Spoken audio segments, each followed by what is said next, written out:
Hello, hello. Welcome to your reading. Let me got the microphone. Let me just test it another time. Test, test, test, test, test.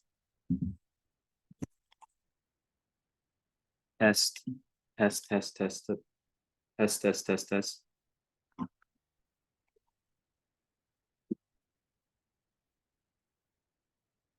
Right.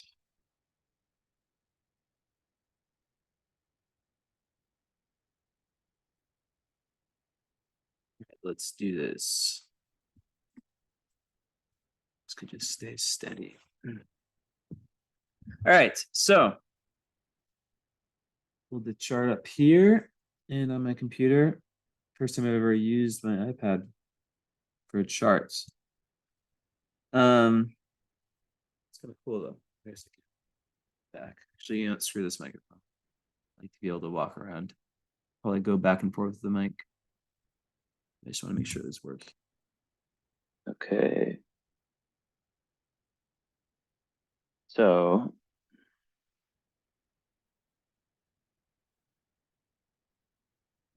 okay. All right. So we have here a Sun in Taurus, Moon Scorpio, Moon conjunct Pluto, and on fixed star Serpentis. So this is very interesting. Sun opposite Moon is in these two, in Taurus and in Scorpio, they're opposite signs, right? So when you have your sun, right, your identity, the sun and the moon's like the yin and the yang in astrology. And when they're in opposite signs, that means that an axis is being activated, which means that the theme of the axis of Taurus and Scorpio is big time in your life. And it also means that you're born right after a full moon, like the day after, less than 24 hours after. Yeah, yeah. So I just want to double check something. Okay. Yeah. So the Scorpio moon is definitely a very interesting one. You have what's called a Hades moon, which is when Pluto and the moon are conjunct in Scorpio. And then you have one of the most difficult stars in a conjunction with your moon called Serpentis. Now, this doesn't mean, don't be scared, doesn't mean there's no such thing as good or bad in astrology. Um, anything like this is an opportunity to transmute, and it actually is quite magical. But what it does is that it brings up I always talk in my content, I don't know if you follow me or not on Instagram, but I always talk about the high and the low manifestation of each. Well, yeah, everything in astrology, but in specific with each sign, each placement, right? So Scorpio of any zodiac sign is probably the one with the biggest discrepancy between high vibration, high manifestation, and low. Of course, you can be at different levels throughout your life. Somewhere in the middle. It's not something that's you can really quantify, but it's good to know about what the two represent. So so when you have sun opposite moon, a lot of times the parents are divorced. It's not always.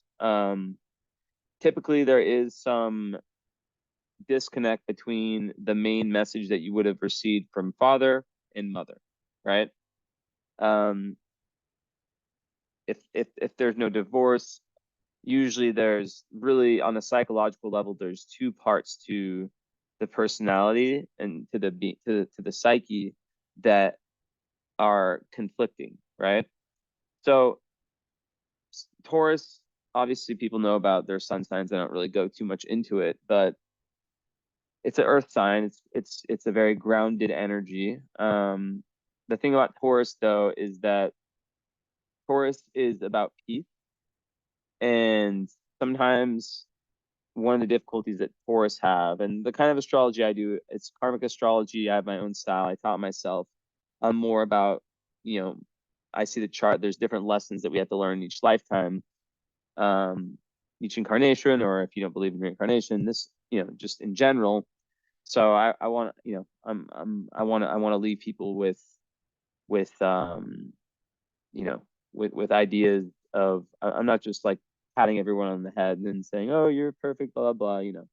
I just call it how I see it. Obviously, I know no idea. I have no idea what you look like, and I know nothing about you.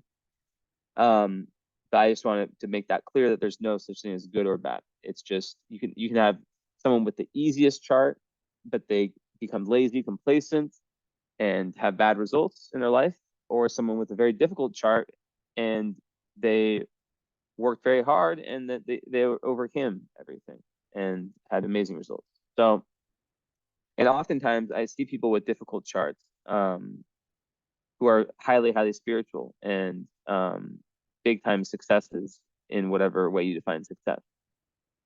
One way I would define success from a divine perspective is, how much you have overcome some of the difficulties in your chart and how much you have liberated yourself and achieved your goals.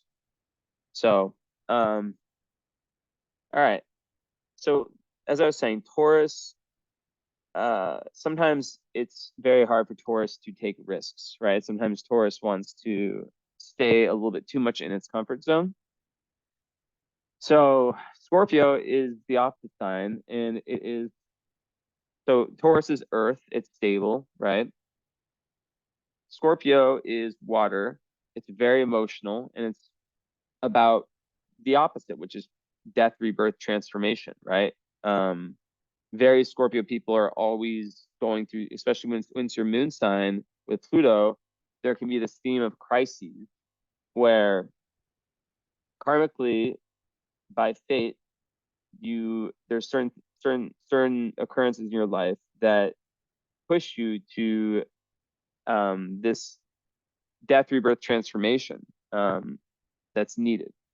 So already having a Scorpio moon by itself does this, but when you have a Scorpio moon with Pluto, the Hades moon, it adds a whole new dimension, right? So it's one of the, it's definitely usually, there's a lot of deep-seated emotional issues that leads to these very transformational experiences. It's very mystical, very, very, very much, people with Hades moons are very like innerly explorative, introspective. And a lot of the times, because the moon represents the mother, there's some type of mother wound. And you also have moon square Saturn and Chiron. So, those two aspects would definitely back that up. And yeah. So yeah, obviously the moon in astrology, it's the emotions, it's what we need to feel secure, to feel happy, and so forth, right? Our unconscious. And when you have a sign Scorpio and planet Pluto that are there, it makes things, it's a very potent combination. And there's this constant transforming, right? This constant like letting go of what's no longer serving you. So it can be a little bit difficult when young, especially. There can be a big power struggle, usually with the mother, but it's not always just like that simple. I think of the moon through experience as more of the early nurturing, right? Because I've seen it come from, sometimes the moon represents the father in today's world. Some people say the sun's always a dad, but in my chart, the sun's my mom. So, and I know a lot of people who have the same thing. So yeah, there's just like extremely powerful emotions, right? So much intensity, and people with this, sometimes it's difficult to keep, like they're going through such immense transformations, right? Especially you're in your Saturn return now, so it's a major time. That it can be really difficult to, I guess, connect with people that you may have like grown up with per se. If people like a lot of very Scorpionic Plutonian people, they go through these stages in their lives that are so intensely different one from the next that it can feel like they're just a completely different person. And one thing I've noticed a lot is, well, I get a lot of clients who are like this, and they, yeah, like I said, they sometimes have people from their old life when they were older versions of themselves that they because they have these huge evolutions, um, that it can be difficult to connect, to still connect to these people. And sometimes what I've seen that's very common is for people to try to kind of pull that old version of them back, right? And for them, Hades Moon people, they need this deep emotional, vulnerability, right? They really need to be able to talk about the things that really, really are important to them on a deep level. That's not to say that, like, they're always in this deep place, and Scorpio can be a serious energy, but that's not what I'm saying. It's just that in a close relationship, for example, and with people around you, you need to be sure of them. You need to be able to be sure that you can feel safe and secure to talk about whatever you want to talk about, right? So some things that this can bring up, one is power, themes of power and powerlessness, right? So sometimes people with this can go through different periods of their life where they felt very empowered and then very unempowered. Depending on how the relationship was with the mother, early nurturing, sometimes what happens and where the healing is that the mother, or I don't want to say the mother, let's say like the parents, one of the parents or both, there's this big power struggle, and sometimes there's even abandonment is a big thing here, or not feeling like some Scorpio moon people, they're it's sad stories, like their mom or their parents like didn't want them, had them on accident. There's all kinds of things like that, or like sometimes it's not like that at all. Sometimes it's like the parents, there is like the mother was very, very stressed. Sometimes there's like a stressful birth process, or like when the child was in the womb, the mother was really stressed or depressed or something like that. So there can be like a lot of like deep-seated fears, and sometimes what happens when it's unresolved is that Scorpio is, yeah, like I said, it's very much about power, so it can try to sometimes control people, like in relationships. If it doesn't get past any fear of abandonment, fear of unworthiness, it can try to use, like, emotional games, manipulation, all that kind of stuff to try to um like not let go, right? So the key word with the Scorpio moon is surrender. Surrender and vulnerability. And it really is like people like you with this moon, like you are here, like, to channel this energy positively. And it's very much about like the alchemist, the inner alchemist.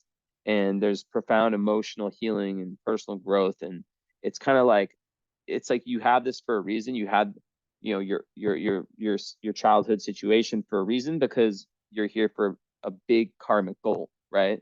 A massive, on a very unconscious deep level, you're here to really, really transform.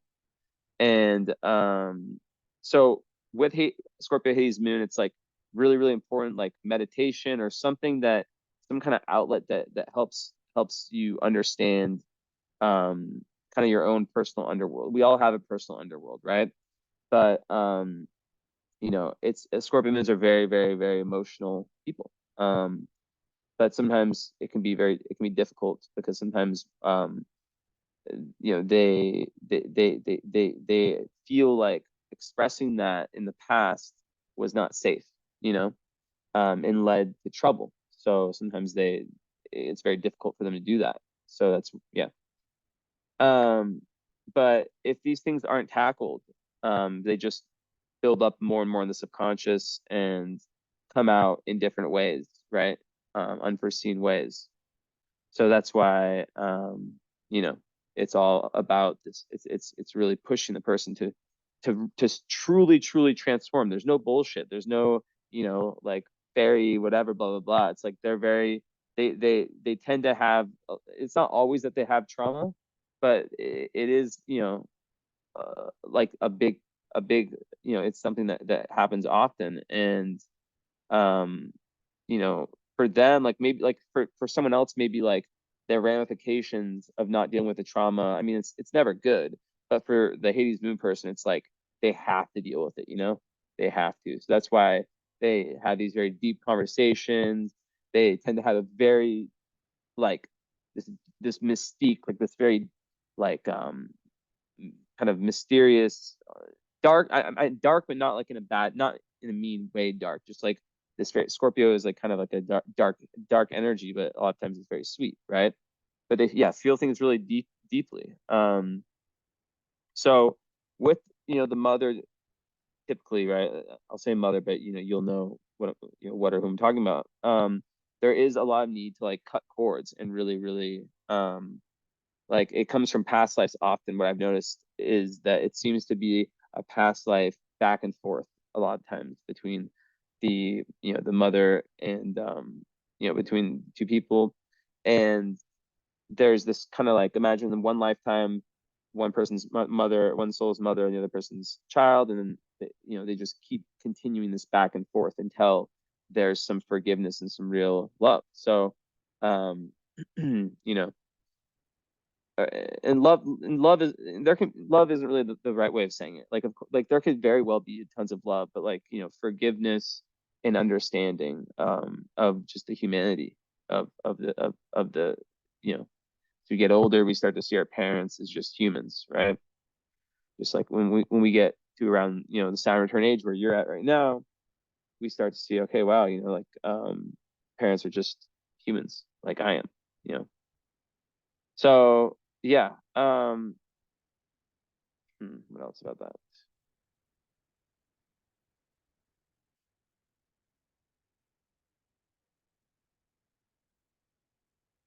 So yeah, there is this, like, this, there's so many potentials. Like, I'm trying to think, like I've definitely seen like absent mothers, but the abandonment, or like the very, like domineering themes are the ones I've seen the most. Yeah, like really domineering. So but yeah, it's very, very, um very karmic, as I said. And it's usually, yeah, it's not that you have to be only women carry this, but it is usually carried like in the matriarchal line. um and what happens is that, like, it's fear, that's, fear, negative emotions that are, carried from, through the womb from generation to generation. So when you have this, you are the person in your family line that's meant to break this, you know this cycle, right? And even like if you look at like perinatal trauma, there's like studies on that shows that this, that there is trauma that's passed on through the womb space. So a lot of times, this is, around when the child is raised, the root chakra, right, which is the question of security, and is the world a safe place. So, being a Taurus is helpful because that is a very grounded sign. But the issue with the Taurus is that Taurus, like I said before, is an energy that wants to pull away, typically, from this change, right? It's not so comfortable with um, with the surrender, because Taurus, it's on at its highest, it's heaven on earth. It likes things to stay the same. It can be very, very stubborn. So can Scorpio, right? So yeah.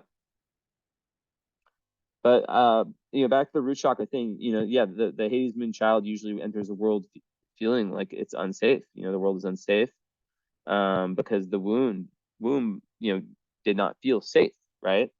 Um, and Yeah, I think like most people I've talked to, clients who've had this, they've had like there's like, and not all of them knew about, I was like, go ask your mom how the birth was, and there was some kind of like traumatic birth most of the time.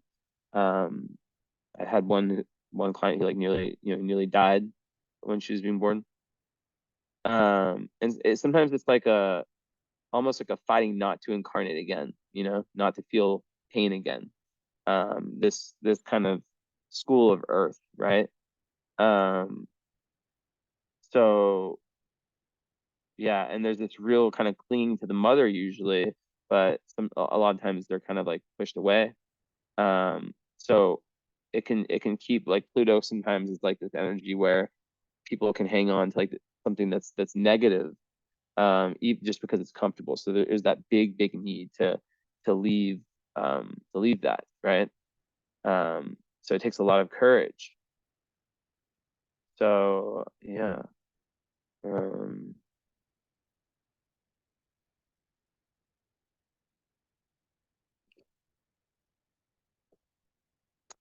so karmically, yeah, there's definitely past life.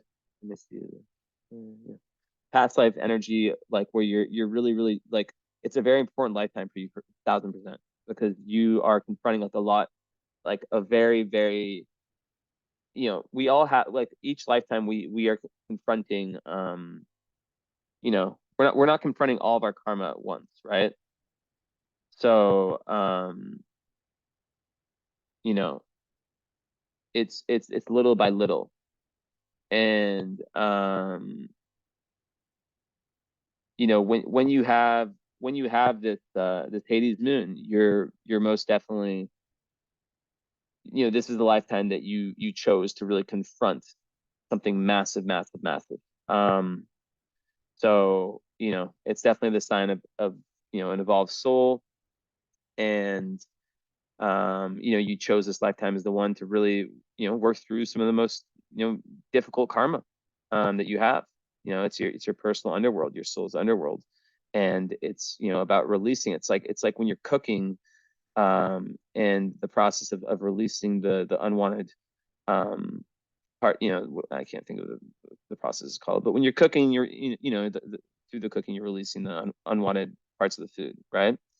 So that's really what it is. And having the Taurus sun, it makes that need to kind of feed both mouths. But that's, the challenge is, can you let go? Can you surrender? Right? Can you truly surrender? And people with this will tend to go back and forth between the two. And one thing about Taurus also is that Taurus can be possessive, right? It can be the most amazing energy, but it can also be a little bit possessive. Um, and yeah, so um, yeah, but like I said, you are like 1,000% the generational kind of curse breaker. And you know, like people with this, like I said, like you're the one who's breaking the generational curse. Um, but you're like it's a lot of pressure. You are holding this for your entire bloodline, right? Um, so what's really difficult about this Hades moon is that it's at a young age. We don't have the resources as kids, and you're having to like work through. So it's like you have all of this like karmic shit thrown on you at a young age. And you know you're that's why there can be sometimes like a cynicism, because you experience kind of the darker side of reality super young. But it's the purpose of it is to jumpstart you, so you're jumpstarting the process, so you grow up a lot faster. But then there's a bunch of healing that needs to happen, a bunch of healing, because overall, like, breaking the generational curse is not a small deal, right? So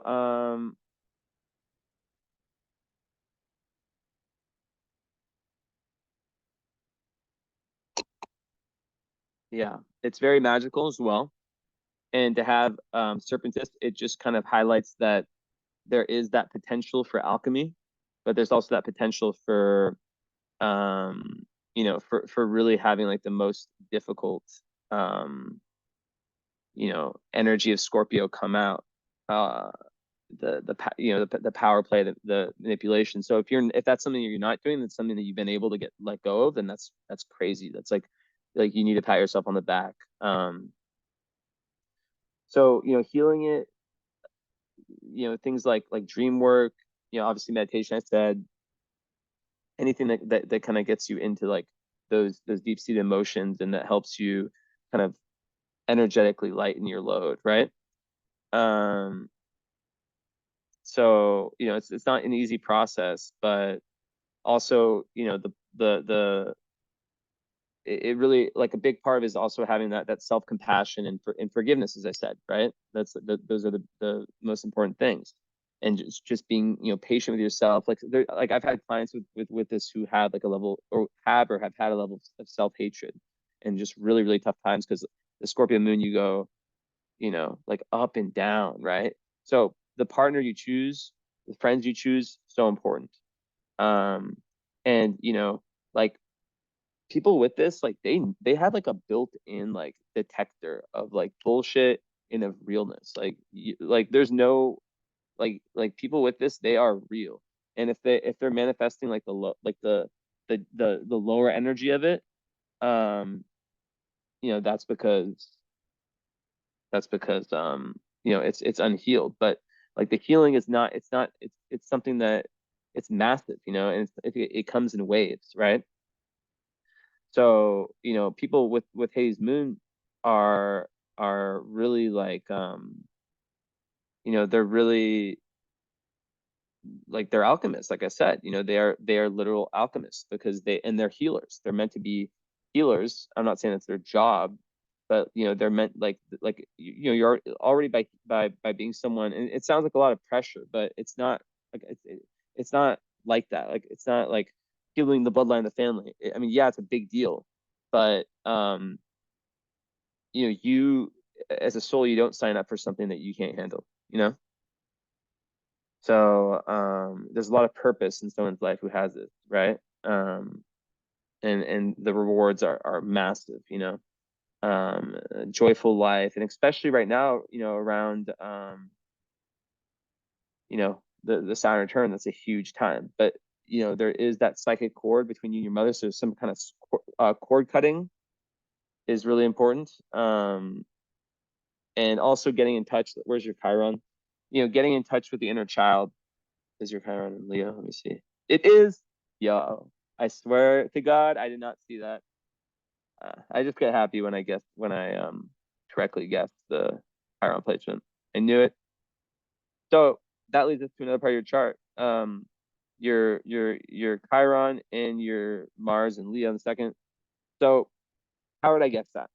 Well, when you have to grow up really quickly, um, you when you have to grow up really quickly, right? With the Hades moon, with that Scorpio conjunct Pluto, Scorpio moon conjunct Pluto, conjunct Serpentis. And that's how I guess your Chiron signs, because you have you tend to not be in touch with the inner child, because you have to grow up so fast, right? So Chiron and Leo, is about that. And the fact that you have Mars and Leo is giving you that forward push towards authentic creativity, right? Leo, at the end of the day, that is the inner child, right? That is the part of us that is able to just let go and just have fun and just say fuck it, whatever. Like, just be goofy and just create and play like a kid. So part of the healing for your chart is, of course, yeah, it's getting in touch with the compassion, the forgiveness, and all the psychic powers and all that, but it's also just playing and just letting go and not being overly serious, right? Because sometimes Scorpio can be overly serious. So yeah, 1 second.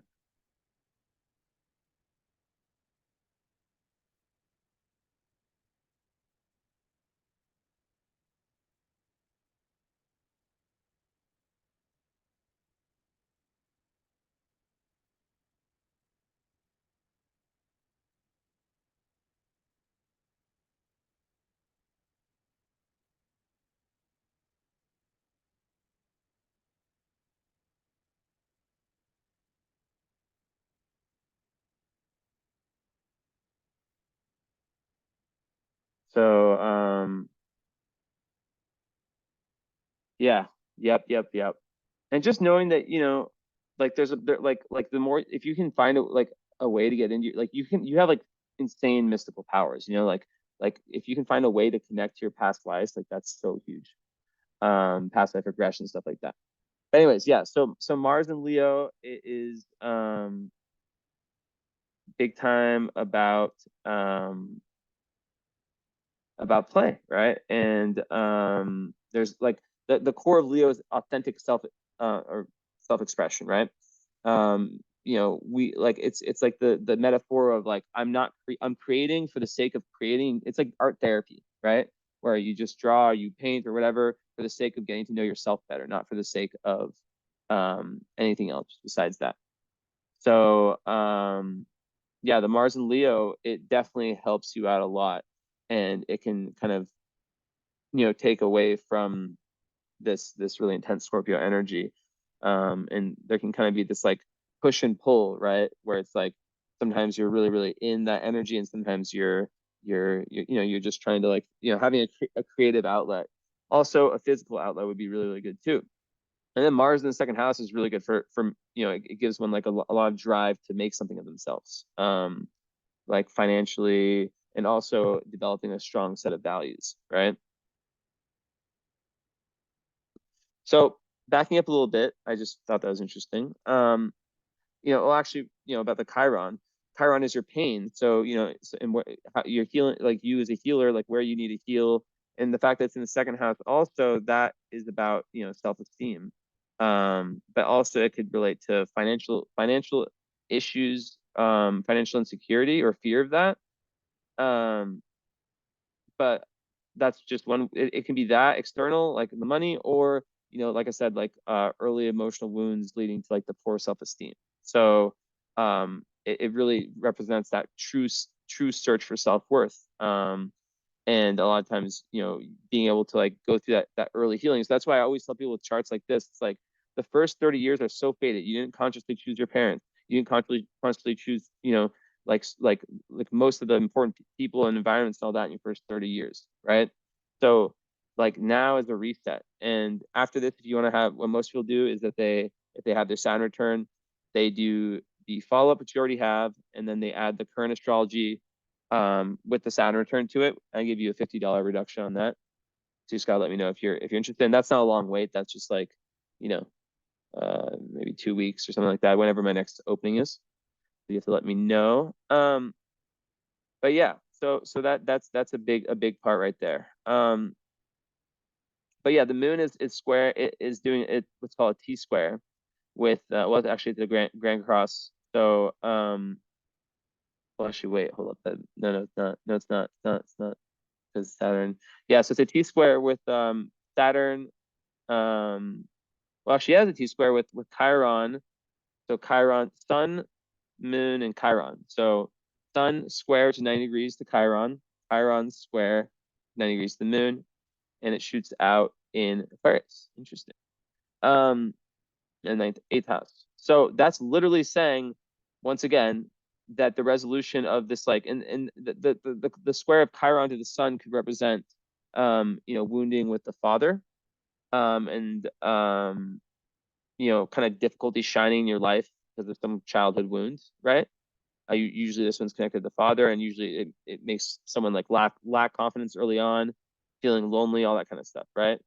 But this is the beautiful thing is that when you have this Chiron energy, you are literally such a compassionate person. You are here to heal people, whether like I said, like whether that's your job or career, and is your midheaven, and yeah, you have a midheaven on a royal star on Fomalhaut. So you could literally have like great success in your life, especially anything related to the arts or anything related to creativity, to compassion. You have this amazing, like if you ever did anything public, like you would be seen really, really favorably. And honestly, like Fomalhaut is one of the four royal stars. You have to have it in a one degree conjunction or a little bit more than that with your midheaven, your ascendant. You have that with your midheaven. So yeah, it's really cool. So you know, with moon, your two most important planets, sun and moon, both squaring chiron, and that you know, the moon one is referring more to like the you know, just the emotional wounds. A lot of times it's feeling misunderstood by the mother, misunderstood growing up by the parents, and just like the, you know, it pushes one to have to rise above pain. And then, you know, with these double chiron, there's that ability to really understand and know what to say, when to say it to people that are going through shit. But you know, healing is not, there's no perfectionism with healing, you know. It's comes in waves and there's no pressure, you know. But yeah, especially when the moon's with Pluto, there's just that like you know, there's extreme highs and lows often, right? Um, so there's that real need for a creative, for like this chart is screaming for a creative, um, you know, for a creative outlet, and screaming for balance, you know, or like to really lean into the high energy of Taurus, which is like having that real balanced lifestyle. And so the resolution of this is in the eighth house, which is once again the house of Scorpio. So it's saying, and that's where your Saturn is, and that's where your Saturn returns into the 29-degree Saturn. So that's basically saying that through your exploration of the unseen realms, your exploration of your own internal psyche, basically everything I was talking about before, it's a second clue. So you know, the more inner work you do, so you know, if you were doing it like a job, for example, as a psychologist, or that's, it's not necessary that the job is that, but just the more awareness you bring, right? Um, the better it is for you. The more awareness and the more inner work you do. Yeah. So um, so then yeah, the fact that the moon squares Saturn, that's one of the most difficult aspects. So conjunct Pluto square Saturn, um, you know, moon square Saturn is like very much it creates a lot of, so it makes it difficult for the individual to be vulnerable. Um, there can be lots of feelings of like, you know, like there can be like depression can come up, and it gets a lot easier. So right now is a part of your life where it gets easier. Of course, yeah. Um, it starts to get easier after the Saturn return. But sometimes at the Saturn return, you go through like a crazy time. Um, but you know, there's basically a lot of work that's needed, emotional work that's needed to kind of get over like this, you know, inner lack of self-esteem that's typically what's showing up. But once you learn to truly value yourself, um, you know, you feel this true, not this fake, this true self confidence that's there, and then suddenly it, you know, it gets a lot easier. Everything with Saturn gets easier after the Saturn return, right? But it can make someone like, yeah, really, especially another thing about Scorpio moon Pluto, very private people, right? And people who don't really, and with the moon square Saturn, it can make someone very serious as well, right? And very controlled. So there can be some kind of loneliness a lot of times, not always. And your Leo Mars really is like a lifesaver in this chart, right? And your North Node's in Sag, interesting. So the more like unhappy and difficult it was for you as a child, the more likely there is to have some issues with depression. Um, and a lot of times with this, like, you know, one or both parents fail to make like this real emotional connection and meet the emotional needs. Especially the Scorpio moon, there's real deep emotional needs, right? So the child with that is often felt, you know, abandoned or rejected or something like that, you know, unlovable. So, you know, a lot of times with this, there is like emotional distance from parents, right? Um, Whether it's real or imagined, you know, it has a big effect. And yeah. So then it all goes into relationship, right? Everything does in life.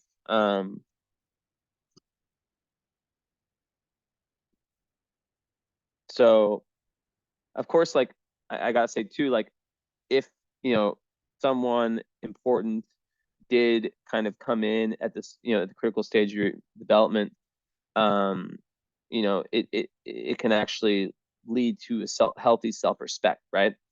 But oftentimes with these types of aspects, it's kind of fated to make one have to really face their darkness, you know. And ooh, look who just came, my famous cat, my astrologer, Esme Cat Astrology on his Instagram. She comes for a lot of my readings, and we do this thing. Don't laugh. I do it with everyone. Esme, look at the part of the chart that I need to look at the most. No. Esme, can you do it, please, baby? Look. Ooh. Okay. She looked at your 7th house, and we were just talking about relationships. She looked at your Neptune conjunct Uranus in 7th. Thank you, Esme. Thank you. Thank you, Esme. You're such a good astrologer.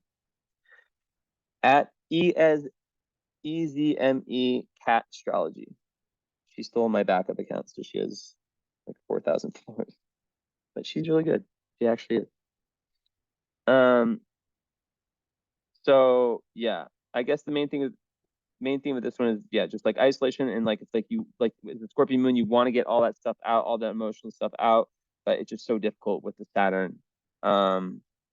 And you know, it makes someone like, yeah, tend to isolate and have like emotional issues. And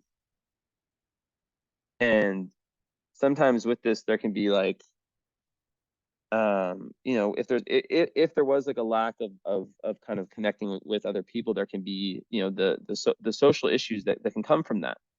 So that's, you know, work that needs, you know, and sometimes you know, attention seeking behavior, stuff like that, or like emotional immaturity if there's not enough social development. But that's not necessarily how it was, right? It's just harder to make friends. But like someone with a Scorpio moon like this, like the mantra would be, but then the thing that's crazy is that your sun is in the 11th house of friends. So a huge part of your life is, we'll get into that in a little bit, but it is around soul friends, right? And you know, like any kind of rejection or failed relationships can make it even more difficult. But what can happen in relationships is that it can be really, really hard to control the emotions, right? And you know, it can make someone, like the energy can make someone kind of come on too strong and put, you know, what I call have their partner like putting them on the pest. I call it like trying to find God in a partner, right? So but you know, like any kind of like really, really destructive behavior is an extreme example. But usually it's just talking about a challenging childhood, you know. And any caring person could have come in and really, really helped develop the emotional life, you know. So, but a lot of people with this have very successful lives, you know, like you know the story, like you know, early struggles tend to, you know, create that resilience, and then after 30, it's like they're reborn. And because you have a Pluto Scorpio moon, you are constantly being reborn, allowing old versions of yourself to die. You probably feel like at different stages in your life, like there's like different eras where you felt like it was like an actress playing you. I say that a lot, and people resonate with it. And I'm an 8th house sun. It's not as intense as yours, but still a similar thing. And that's how you know how I feel. And yeah, lots of celebrities have this, just so you know, like lots of very famous people. Um, so okay, your ascendant, right? So the sun moon ascendant is the big three. Um, it's Cancer. So the moon in Scorpio is your chart ruler, which makes it even more important. So Cancer rising, it's nice. It's a nice rising because what it does is that it makes you come off in a very, very in a way that is very familial to people, right? Cancer risings are family oriented people typically, and that might even make it more difficult if the family stuff was difficult, right? Um, but you know, just in general, like even with friends, like you know, cancer risings, you know, like sometimes like it can be difficult for them to, once they've been hurt, to trust again. It's like the crab that crawls back in its shell once it's hurt. So being able to like be vulnerable, especially after one's been hurt, is very, very difficult. So as I was saying, the sun, you know, the sun is in the 11th. So And also, I didn't even talk about this. Your sun is opposite Pluto. Yeah. So that's speaking about, like, I didn't even like think about that. So you're double aspected from Chiron and Pluto, right? So basically, Chiron is the apex of two T squares, which makes Chiron, the wounded healer, even like a bigger archetype for you. Like, it's massive. And Pluto opposite Sun, so interesting. Like, I know someone, like, someone I was friends with in high school has this, and like, yeah, there's just like a lot of dark stuff in his family, but like there's a lot of love, but like very, very powerful parents he had. There, like, I think there's like just a lot of like unknown kind of like hidden stuff, But basically, with Sun opposite Pluto, people with that tend to feel like, you know, almost like with the father, potentially, almost like like feeling like a victim, like feeling like overpowered in some way. It's a very difficult aspect. So you have, a lot of really, really difficult aspects. And it can just make the person feel like this big struggle to really express their ego safely, right? It makes you super determined, super powerful, and super, and all that stuff. But sometimes people with this, like, it brings out that need for control and going to extreme lengths to, have that met. And there can be a lot of crises because it's an opposition. It can come from, from different, it can come in different ways, like in, different situations with other people, right? Different events. And a lot of times it's relationships where this power struggle is fought, right? And it's all within, but there can be like self-sabotage. Um, and sometimes people just have like an intense fear of death and letting go. So, like, like the eighth house is also the house of death, of life after death, the gates of the unknown. So with Saturn there, it could be now that maybe you're getting curious. Like, in my book, it's called Pisces Live Nine Lives. Like, my big most important chapter is called Overcoming the Fear of Death, right? And the more I learned about it, the more I saw what it really was. And Esmond, stop scratching me. Stop, Esmond, stop, stop, stop. Your nails are too sharp. I'm petting you, Esmond. Be nice. So sometimes people with this, there can be like some perfections. Esmond, stop it. Go right here. Hi, girl. Yeah, there can be some kind of like feeling like they have to be a certain, hold themselves to a very, very high standard. But it's another aspect that just keeps you in this constant, like, transformation. And there's also this thing about the self-image, right? And the need to, like, accept imperfections, right? It's really, really important. And sometimes people with this, they can have like, parents that like have like a lot of perfectionist standards on, like, that they pushed on them. But the darker sides of Pluto and Scorpio, like I said, stubborn. It can also be very dominating as well. And I said manipulating, like, possessive, I think I said. Also, jealous, stuff like that, paranoid, um, not trusting. So those are potentials, but they all come from the same root, right? Of you know, of not surrendering. And and sometimes it takes that one friend or that one lover, that one therapist, that where it's really, really open and vulnerable, and then you get to see, oh wow, like I'm not, like I can do this, like, yeah. So also, just like all this Pluto energy is so good for like someone who's a truth seeker, for research, investigation, like uncovering the secrets of the world. Like, they want to know like everything of the occult. They want to just like find out everything, and when they get into something, like, they can become obsessed. So, but there's another thing to watch out for is addictions. Yeah, and escapism. But like another big theme with Pluto is crisis, and like big fated crises that happen in the life that force them. But like, it's kind of like Pisces, like with the oppositions, like you can handle the energy within. And if you do that, then there's no need for the crises, right? But if not, then the crises can come. And it's a lifelong process. That's why it's like really important to have a sense of humor and to, not take it too seriously, right? And at a certain stage, in the evolution, there's, probably around the Saturn return, but who knows? Like it's very hard to tell. There's this feeling of like great, comfort and satisfaction with the self-image and the ability to emanate the highest power of Pluto, which is power, but not the dominating kind of power. It's that real power inside you where you know who you are. You're firm in that, right? And you're able to help other people, right? But it's like literally first helping yourself, then helping others.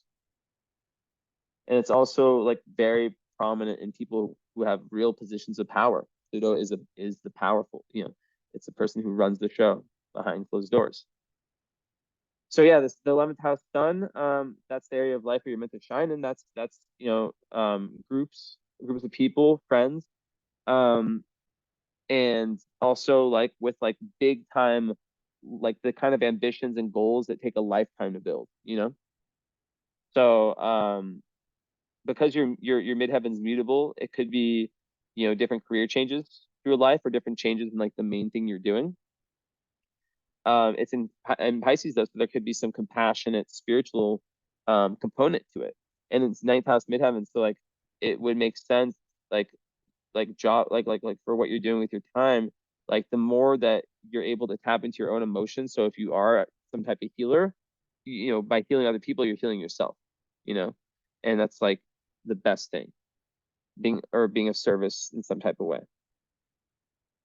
But yeah, 11th house sun is usually, it does make, so being able to like find like-minded people, and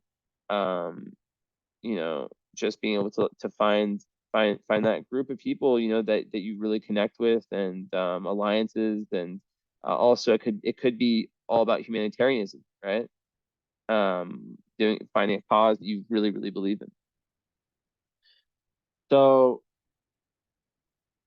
let's see. Oh yeah, also like with the sun opposite moon, like more about the psychology. There is that imbalance between like ego and emotions, right?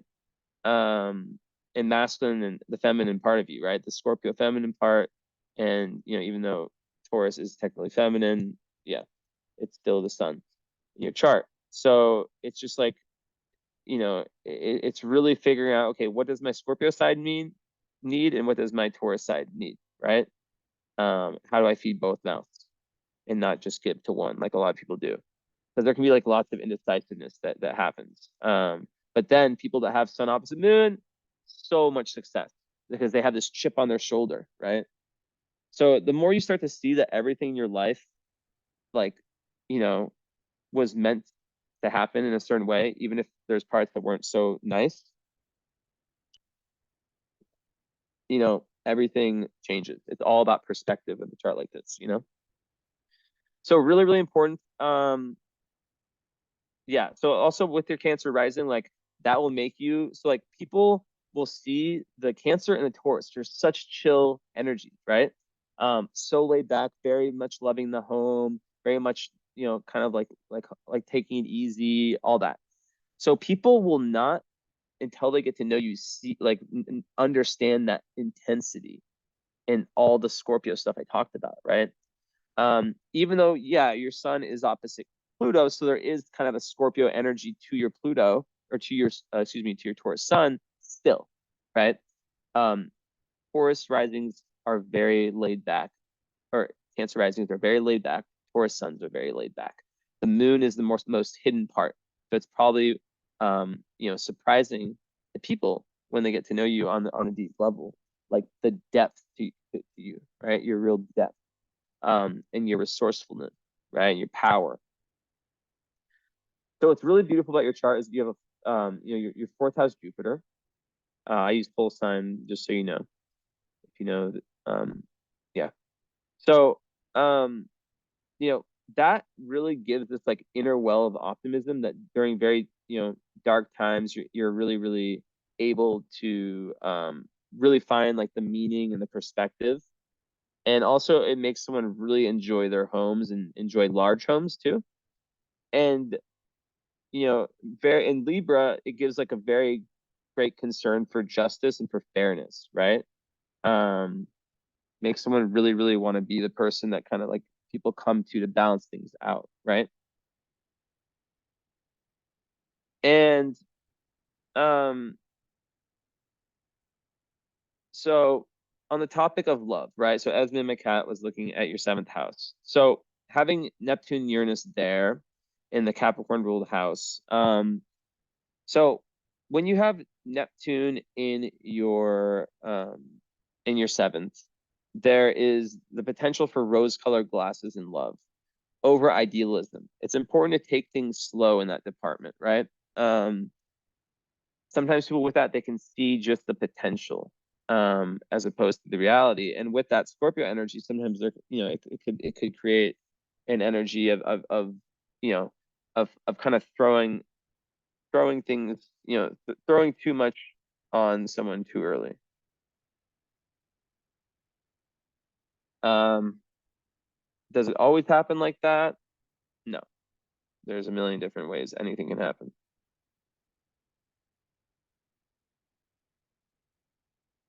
But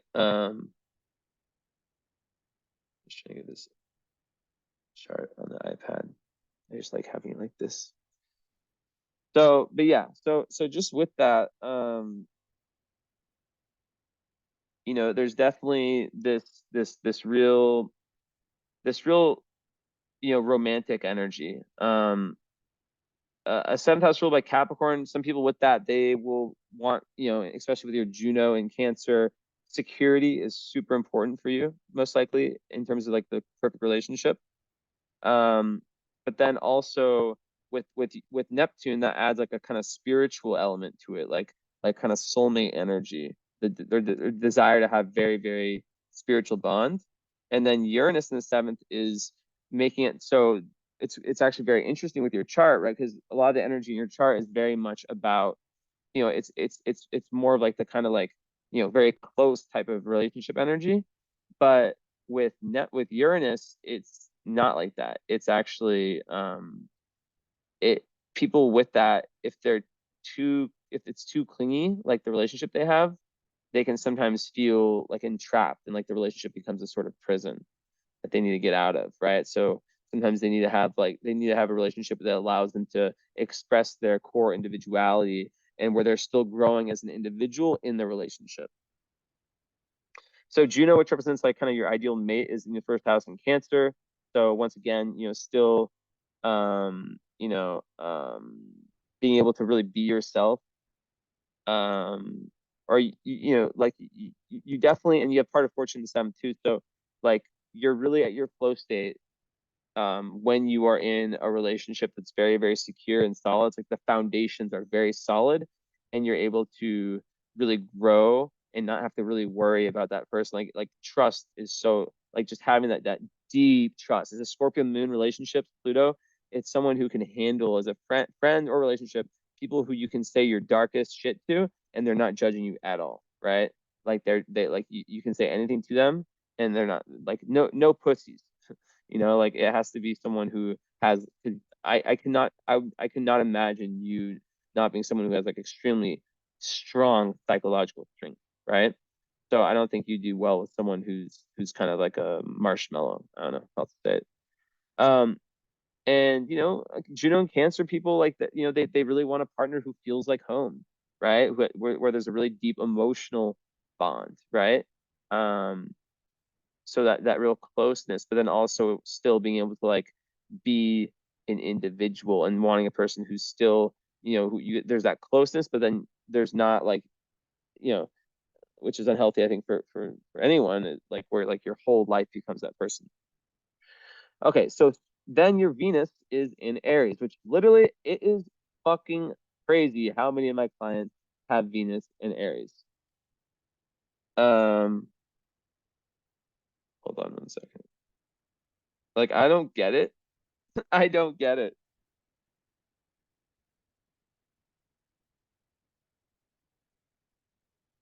One sec.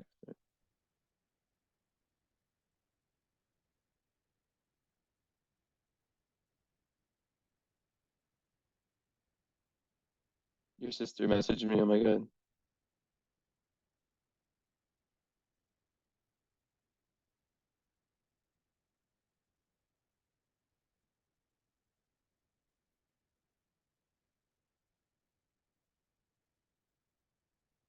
I don't get any messages. I get like messages like on my iPad, but not, I never check my iPad. Like, what the fuck? Like, I don't get them on my phone. It's so weird. So weird.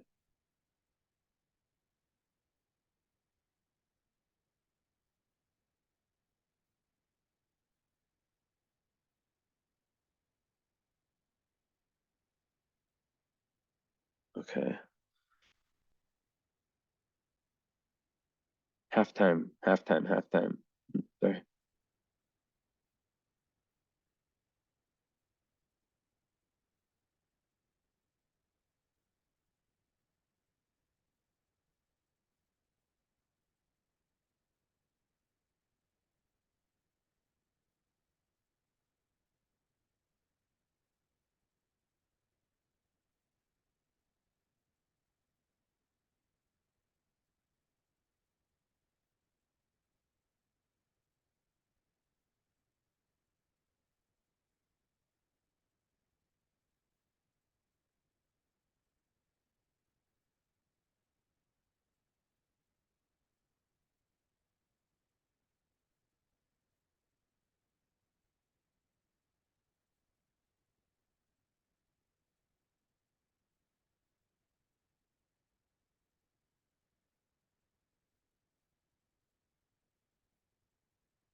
Okay, cool.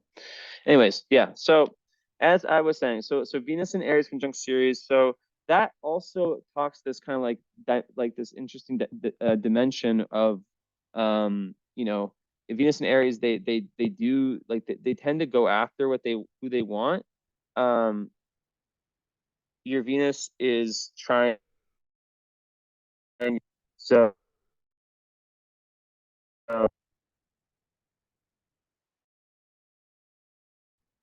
iPad lost, iPad disconnected.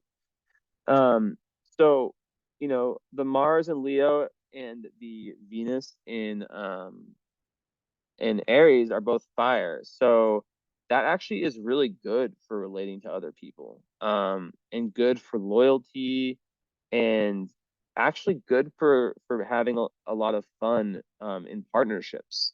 And being able to it's actually a really good one for what we're talking about because there is that need to balance that intimacy with that fun, that exploration, that independence. So this is a really great aspect for that. But some people with this on a creative level have like massive creative talents, but they can sometimes take them for granted and not follow through on them. So yeah, the Mars and Leo, like when it comes to love, like yeah, it makes you really want, to have fun, to be able to express your inner child.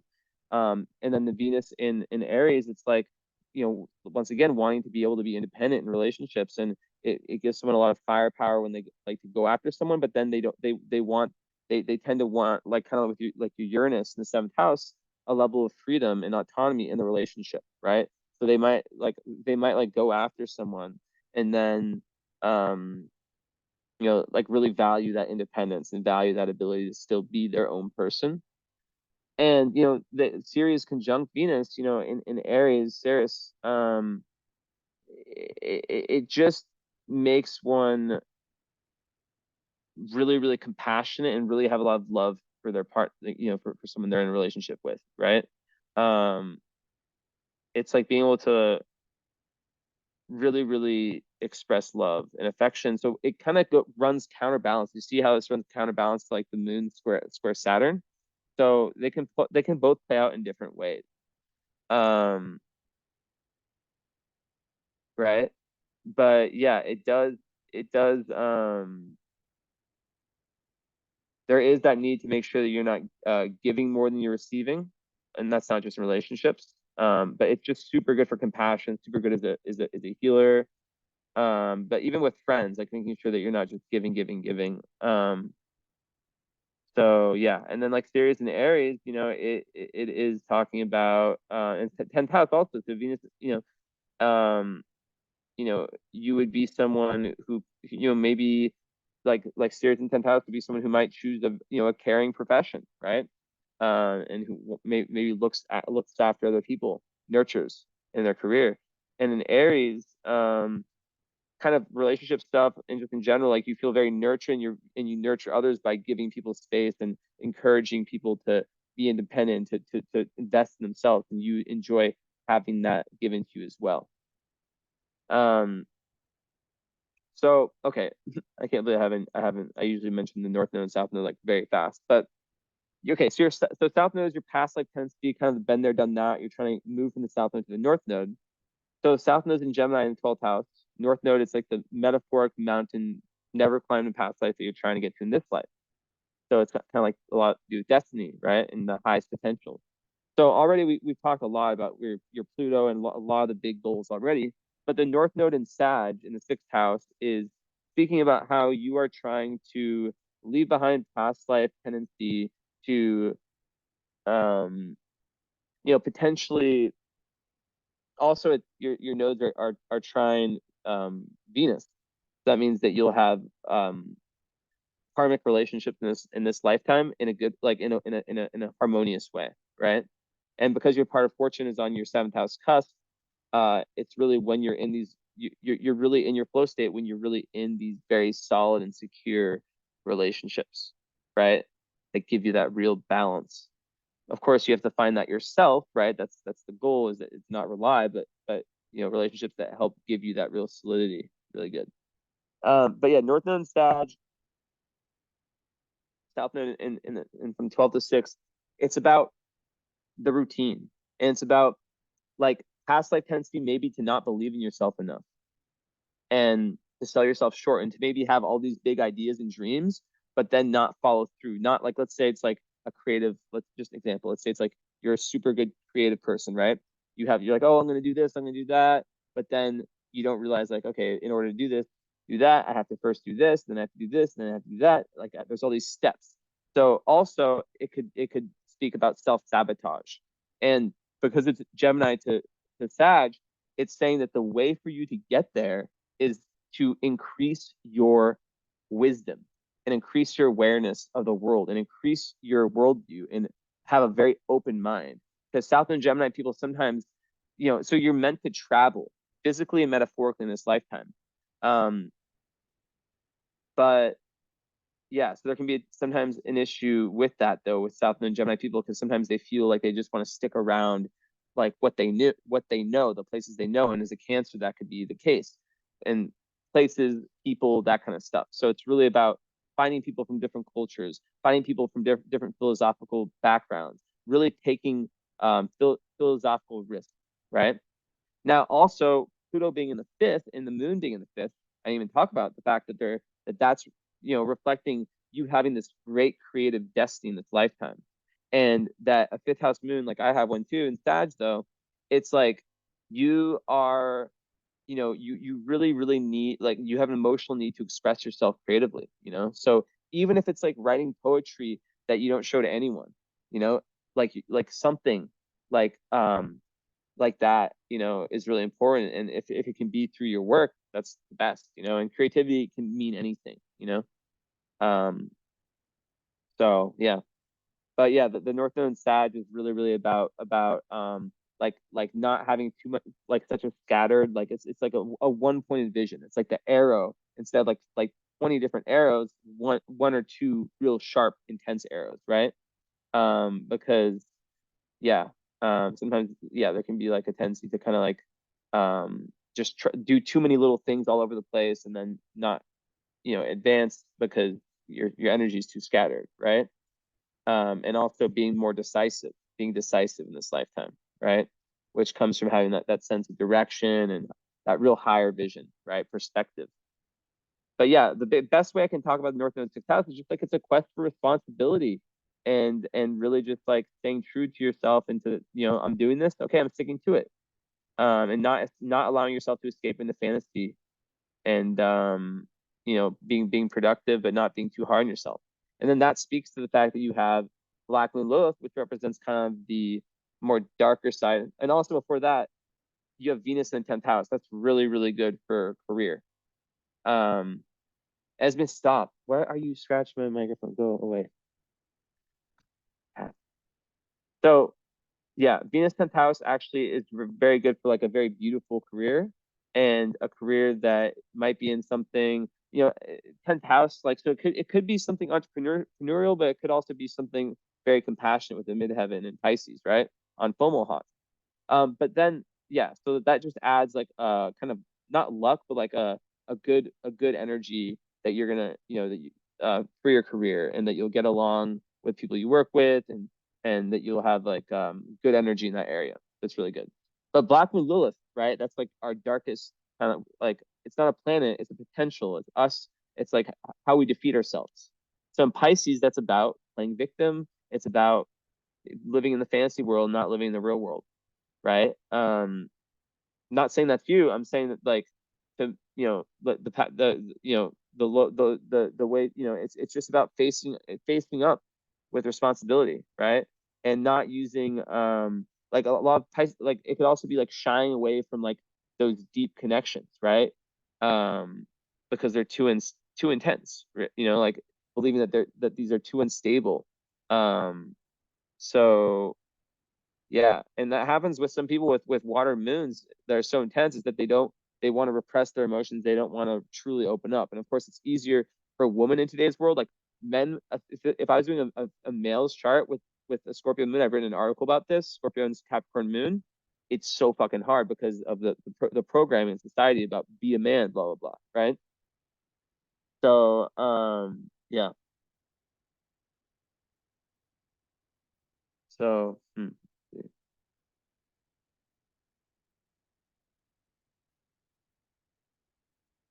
So yeah, I would say with the like with the ninth house energy there, it's definitely around, it's definitely around also beliefs and not being stubborn, because sometimes Taurus can be stubborn in its beliefs also, right? So yeah, making sure that that's not the case.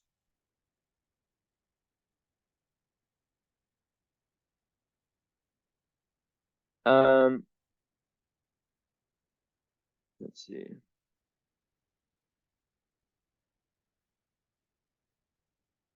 Yeah, so just so much transformation in your chart.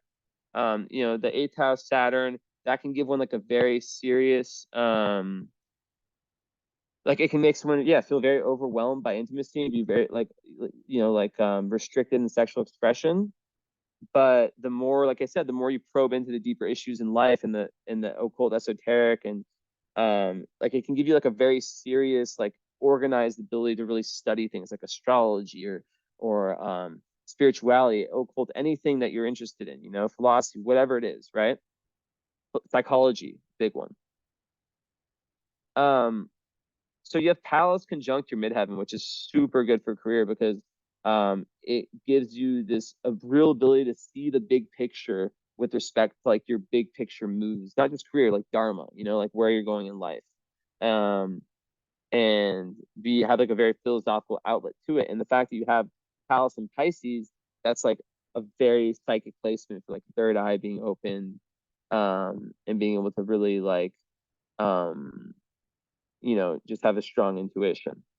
And there's also a very artistic proponent to it. Then the other one is with Saturn in the eighth. So that, Vesta and Saturn together would make you a very, very, very good worker, Um, but like Vesta in the eighth gives like a commitment to discovering the mysteries of life, and metaphysical truth. It's just the Saturn may have created fears. It can create kind of like hidden fears around that. And 29-degree Saturn is really like very strong karma. Like I've already outlined that you're, working through in this lifetime. But there is definitely like, maybe even a teacher aspect in you. And North Node and Sag could be, that Sag is the teacher. So it's the person who's the gypsy, then the philosopher, then the teacher, right? Um, Not, just like as a metaphor. So, um, but like also eighth house energy and Pluto energy, it's difficult for someone with a chart like yours, like with any, and I'm the same way. Actually, I'm a Sagittarius, so yeah. But like anything superficial just is fucking hard, like it's not easy. Um, and yeah, like that's in Aquarius in terms of work, you work best when you have like freedom, um, and when you can kind of have like, your own routine that you make, I guess. And like if there's any humanitarian or like, anything that goes with your true individual self. So,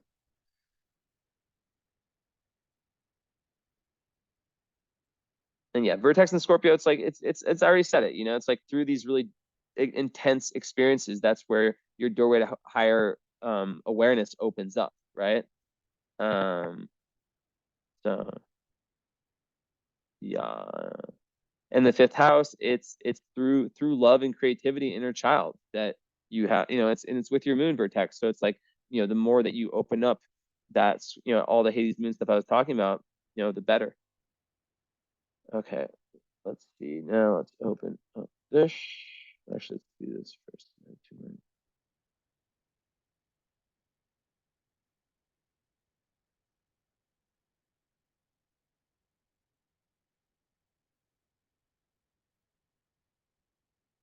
Okay, so no.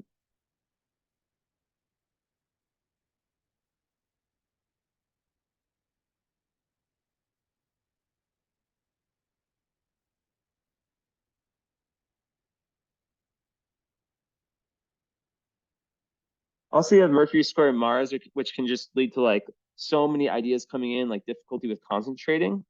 Um, and it can make someone like, so that's why it's really important to focus on the big picture of the Sagittarius, because it can make someone like lose sight of the essence of a conversation, and kind of like so it's important that like meditating would be like one of the most important things for you, just like a way to ground.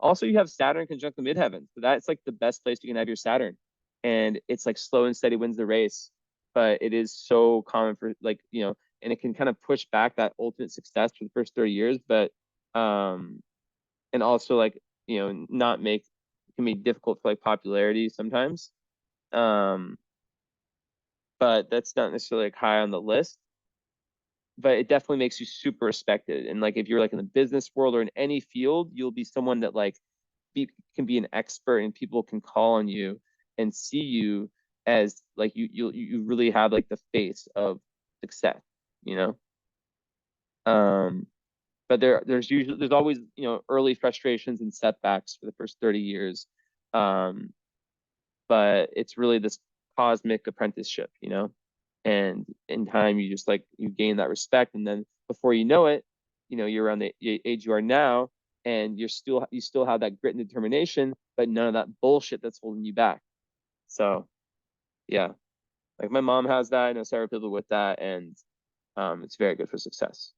And of course, Mercury is in in Taurus, 11th house. So it's just like, lots of importance on kind of like methodical learning, and sometimes people with that, they have they're good at like learning through logic, right?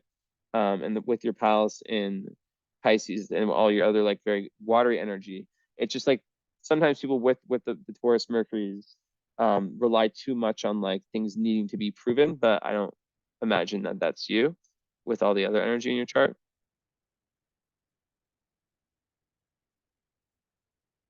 And then also, amazingly, you have Uranus and Neptune, right? These are like the two energies. They're like these cosmic like energies, right? Very psychic energies. They're both in easy flowing sextile and trine aspects to your sun and your moon.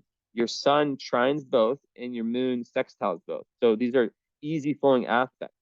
So moon sextile Uranus, it gives someone the ability to really express their true individual nature.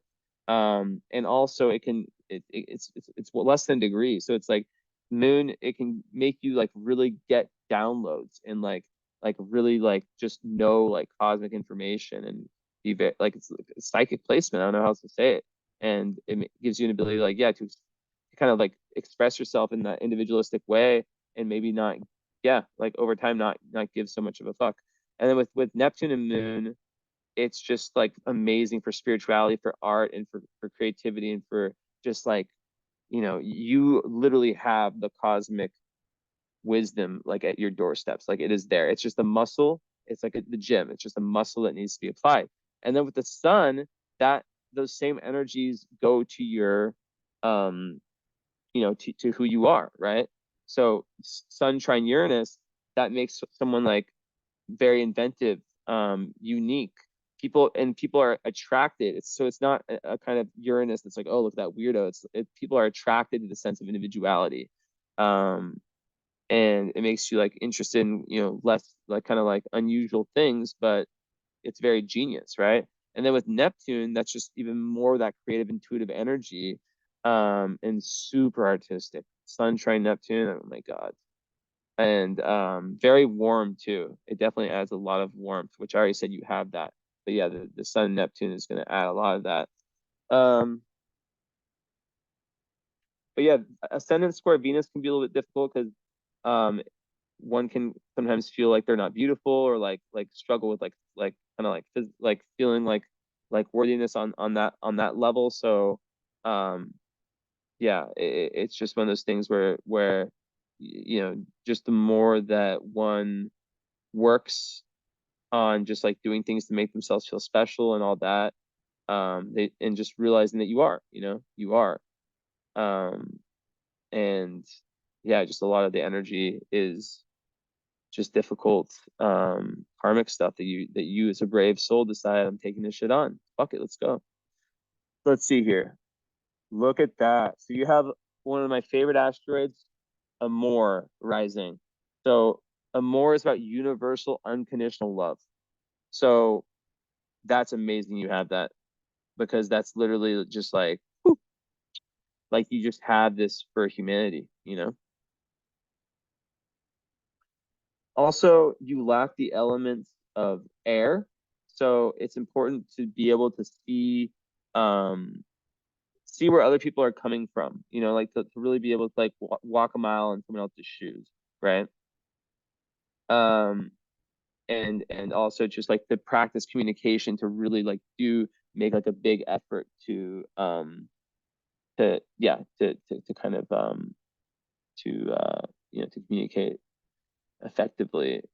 um so you have so much energy that's literally saying the thing about like that there's like a big, like the high and the low of Scorpio for you. It's like it's very, very like important for you to do the work, because like there's just this massive potential for you to, if you let things slip, to go into like the lower, which I already described, energy of Scorpio.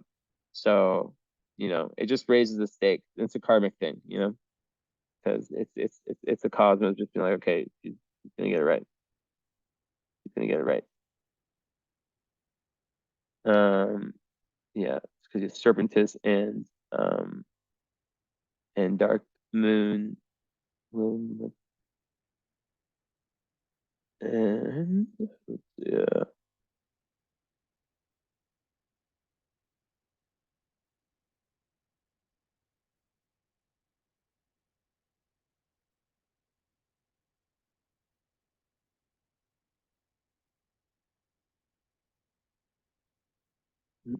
Yeah, so like I said, Fomalhaut is on the midheaven.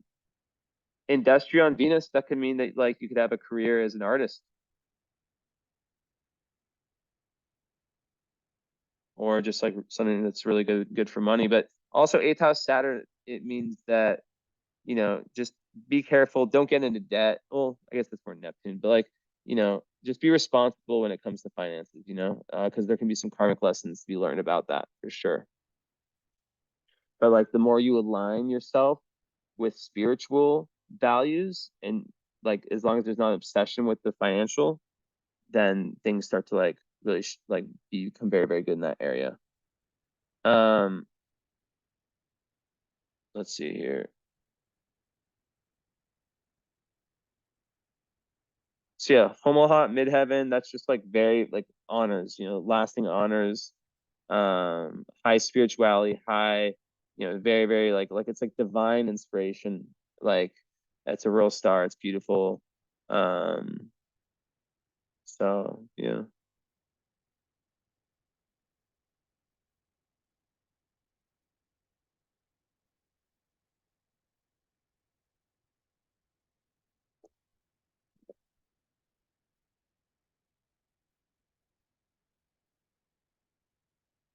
Also great spirituality with Homoha, you know.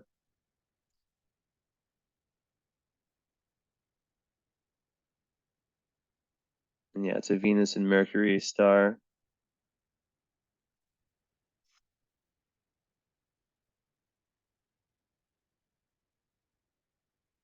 And there's even like a yeah, kind of like a Neptunian influence, right?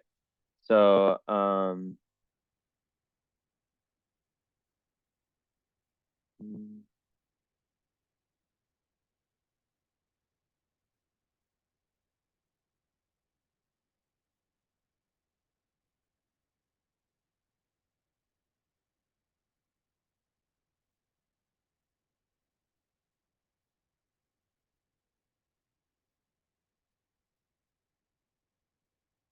so yeah, like good talent and a ready will to speak out when necessary and to contribute new ideas and thinking when they're most needed.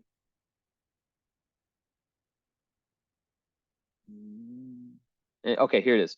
It's the star of the divine messenger, Archangel Gabriel, generally announcing a good event to come, bestows great power and wisdom from above, and is very much to do with releasing us from the inertia of the past and with opening up a new era for us.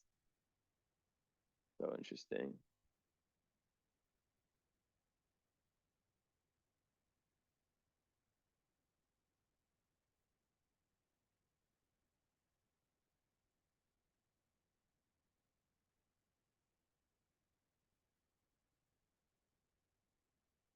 Inspires future vision for an evolved humanitarian-based society. Fomalhaut inspires new ideas and pursuits in arts, sciences, and technology, and in social issues of the world. Fomalhaut promotes flow of resources within the human populace that creates a wholesome human condition. Fomalhaut defies convention and compartmentalization, but supports individuality, progress, and freedom. Beautiful. So yeah, and then let's see. What's the orb for that one?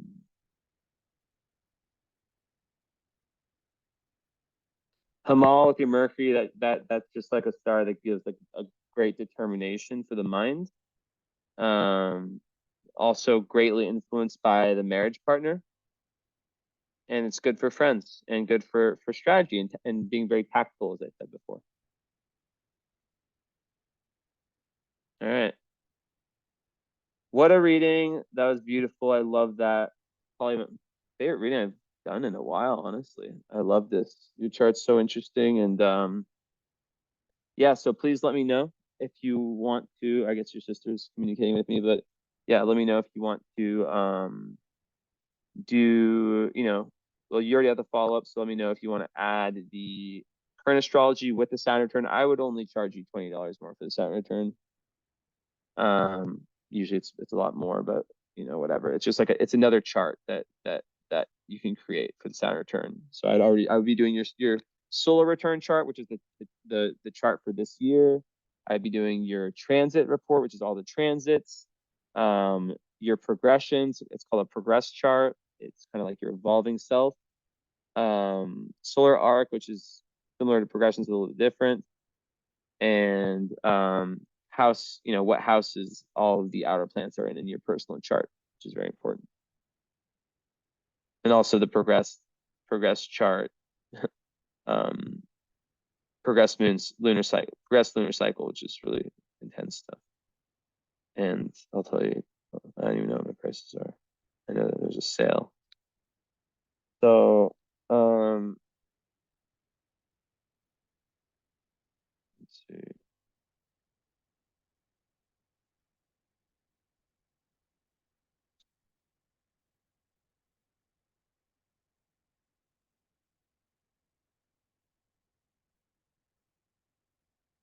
Yeah, so so it would be,